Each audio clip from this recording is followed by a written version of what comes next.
Strategy is a core part of Splatoon as a game. Strategies on paths to take to mid, strategies on your weapon synergy, or just your general playstyle. So I think you get what I'm trying to say. And now, imagine some strategies, because we've seen a lot that ended up working.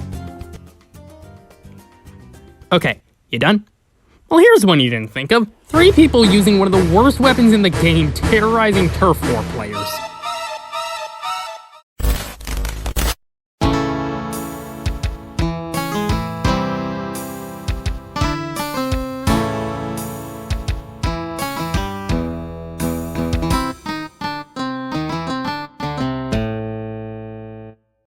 Longer viewers of my channel might recognize this image where I posted about winning a 10x battle with 3 aerosprays. More recent viewers might recognize this image where I posted about pretty much the same thing but for Team Aliens. Carol over here may have started as a joke, but she isn't leaving for a long time. It's real, it works somewhat, meaning the strategy known as caroling, or just try aerospray if you're like that. It could have been quad aerospray if this guy wasn't busy. That dumb fuck. That stupid motherfucker. That piece of shit asshole bastard. But why? Why can teams of players using actual weapons be outmatched by this? Well, there are a couple reasons that help. Oh god, it's not good by any means. Pretty much anything kills faster than it. Even you. Don't let it get to your head though. Also, get back in the corner. But here's the thing.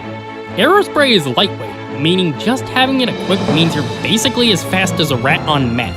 And keep in mind, the kill time is still fast enough to make it work if you get the first few hits in. So let's combine these 2 aspects to make a strafe and ambush-happy playstyle. Ambush is to get the first hits in, to make up for your worst DPS, and strafing to keep enemies from hitting you. Keep this in mind and you can go up decently against anything that isn't a brush or roller. Yep, the only thing this weapon is really good at. But hell, fast turfing in a mode that often boils down to what happened in the last 30 seconds can be pretty good. You wouldn't believe how many games have been won like this where the enemy team takes a decent hit and we manage to take over enough turf in the last 10 seconds because it's a bunch of aerosprays and we turf hard.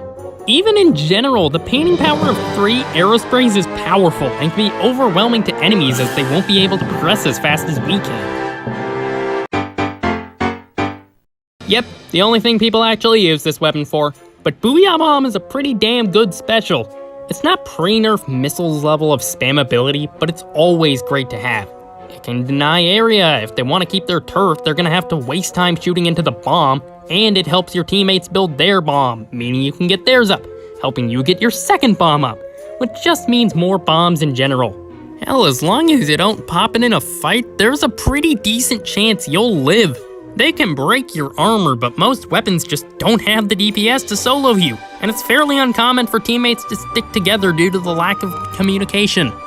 Combine all these factors and try Aerospray can actually function decently. But I should mention this, it is not a good strategy by any means. Do not take this into ranked expecting results. Hell, the real counter to this strategy is just the enemy team being competent at keeping their distance. But I think we should look at the true strength of this strategy. The humor. Because sometimes, the game looks at you and goes, you know what would be funny? It makes the sweaty 10x players lose to 3 aerosprays, one of which is watching Scout the Waz.